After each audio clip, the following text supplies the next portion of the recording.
Assalamualaikum warahmatullahi wabarakatuh.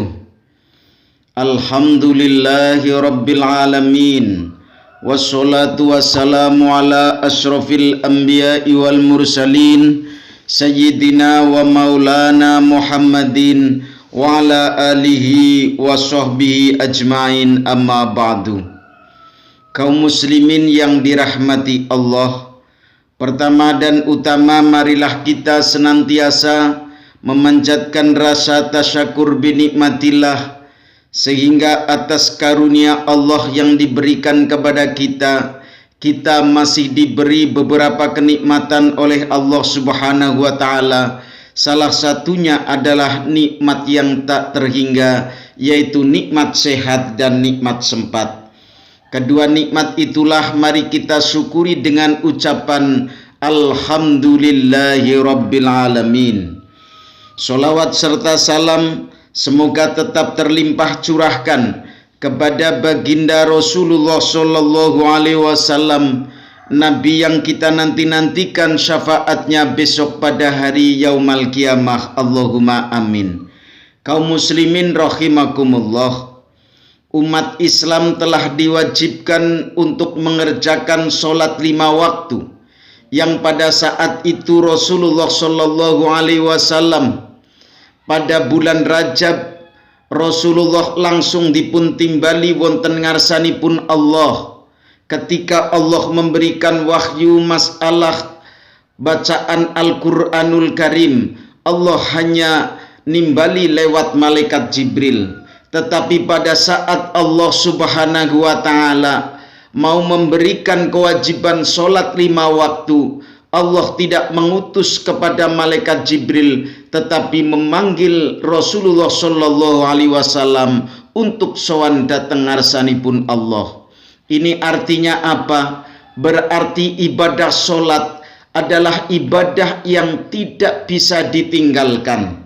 Bahkan pada saat kita misalkan sudah tidak berdaya sekalipun, tetapi kita masih ingat, kita masih diberi kewajiban untuk sholat. Tidak bisa sholat dengan berdiri, maka sholatlah kita dengan duduk. Duduk tidak mampu, maka sholat kita dengan tidur. Dengan tidur kita tidak mampu, maka dengan berbaring. Berbaring tidak mampu, maka kita hendaknya sholat dengan miring. Begitupun andaikan sudah tidak berdaya sekalipun, tetapi kewajiban sholat masih dituntut. Hanya isyarah lewat kedipan mata pun kita masih hendaknya menjalankan ibadah sholat. Karena apa? Karena as-sholatu imaduddin, faman aqamaha faqad hada aqamaddin, wa man tarakaha faqad hadamaddin. Sholat itu merupakan tiang agama, maka barang siapa mendirikannya, maka seolah-olah ia mendirikan agama, dan barang siapa meninggalkannya berarti ia meruntuhkan agama. Hadis riwayat Baihaqi. Artinya kalau Islam itu adalah suatu bangunan, tiangnya adalah sholat. Andaikan suatu bangunan itu ingin kokoh terus, maka tiangnya harus kokoh terus. Artinya apa? Kalau Islamnya kita akan selalu utuh, maka kerjakanlah sholat dalam kondisi apapun, tidak ada alasan untuk meninggalkan sholat. Allah Subhanahu wa Ta'ala berfirman di dalam Al-Quranul Karim, "Fakhalafa min ba'dihim khalfun adha'us sholati wattaba'us syahawati fasawfa yalqawna ghayya illa man taba wa amana wa amila sholiha faulaika yadkhulunal jannata wa la yudhlamuna syai'a." Dengan menyebut nama Allah yang Maha Pemurah lagi Maha Pengasih, maka sesudah mereka hiduplah pengganti yang jahat, suka mengabaikan sholat dan melampiaskan nafsu syahwatnya, maka kelak mereka dihadapkan pada siksa yang jahat, kecuali illa man taba, kecuali orang yang bertobat. Setelah orang itu bertobat, wa amana, dan iman kepada Allah tidak cukup hanya iman, tetapi wa amila sholiha, orang itu beramal soleh, maka mereka itulah yang bakal masuk surga dan tidak dirugikan sedikit pun. Kaum muslimin rahimakumullah, begitu pentingnya sholat. Maka kita dalam kondisi apapun, kalau orang itu imannya kuat, maka orang itu selalu menjaga waktu sholat. Sebab apa? Sebab sholat adalah merupakan barometer keimanan seseorang. Tidak ada alasan seseorang meninggalkan sholat, karena inna sholata kanat alal mu'minina kitabam mauquta. Sesungguhnya sholat itu bagi orang mukmin waktunya telah dibagi-bagi. Maka tidak ada alasan kita menunda waktu sholat. Apabila kita mendengarkan panggilan sholat dengan dikumandangkannya suara adzan, ketika kita mendengarkan suara adzan, maka hati kita selalu bergembira, berarti kita sedang dipanggil oleh Allah Subhanahu wa Ta'ala.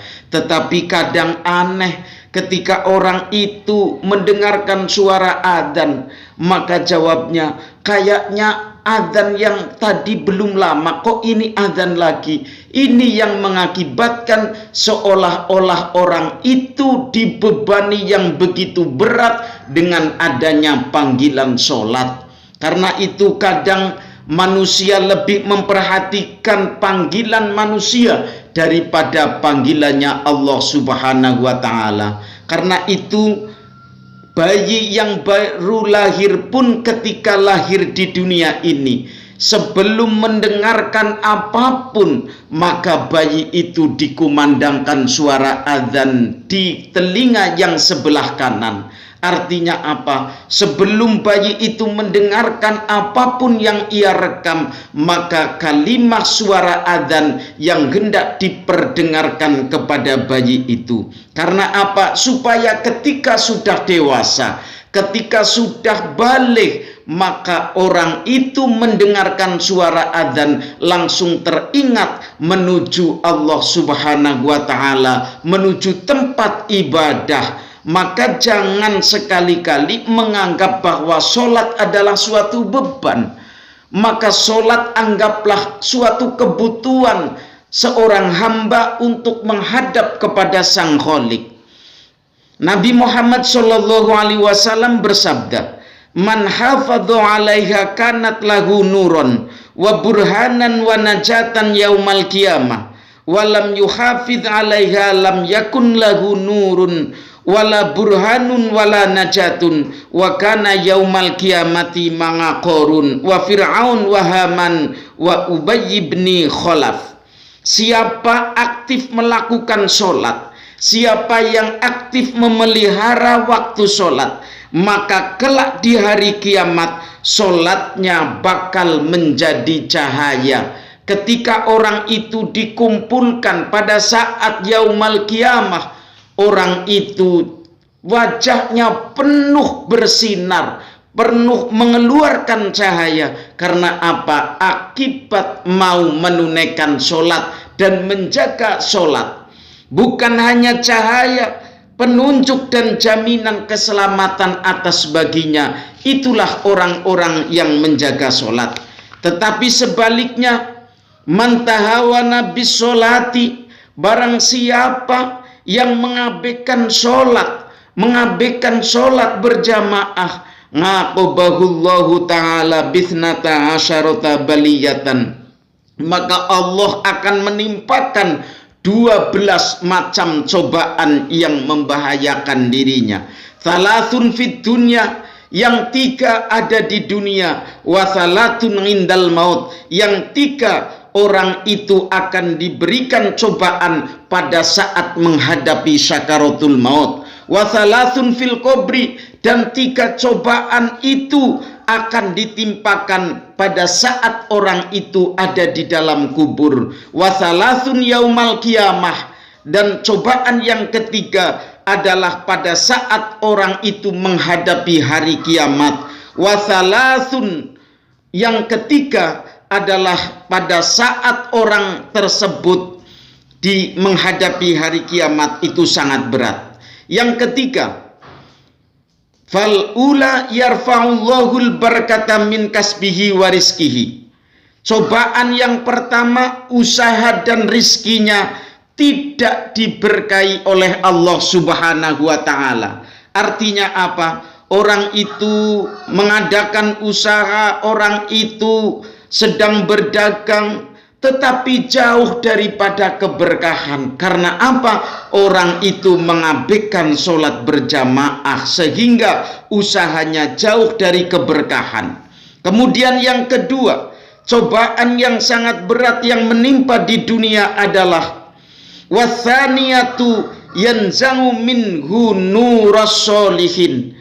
Nurnya orang solih lenyap darinya. Artinya cahayanya orang solih akan diambil dari orang tersebut, orang yang mengabaikan sholat. Kemudian yang ketiga cobaan yang di dunia adalah wasalitsatu yakunu mabghudhan fi qulubil mu'minin. Dibenci oleh setiap orang mukmin. Padahal kita tahu seluruh manusia di dunia ini ketika kita bangun tidur sampai tidur kembali ingin semuanya dilancarkan rizkinya. Tetapi kalau orang itu mengabaikan sholat, maka usaha dan rizkinya dijauhkan dari keberkahan. Kelihatannya orang itu banyak hartanya, kelihatan orang itu banyak dunianya, tetapi jauh daripada kenikmatan dunia. Dan mudah-mudahan kita semua dijauhkan daripada cobaan yang ke-12 macam itu.